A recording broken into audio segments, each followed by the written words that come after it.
حضور اکرم صلی اللہ علیہ وسلم فرماتے تھے، حلال کھلا ہوا ہے اور حرام بھی کھلا ہوا ہے، اور ان دونوں کے درمیان بعض چیزیں شبے کی ہیں جن کو بہت لوگ نہیں جانتے کہ حلال ہیں یا حرام۔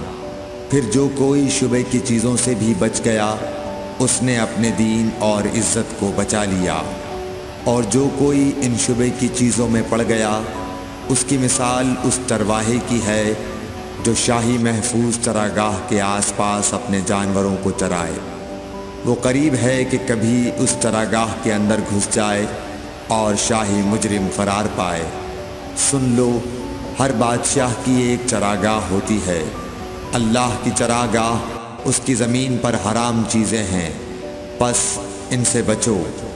اور سن لو، بدن میں ایک گوشت کا ٹکڑا ہے، جب وہ درست ہوگا سارا بدن درست ہوگا، اور جہاں بگڑا سارا بدن بگڑ گیا۔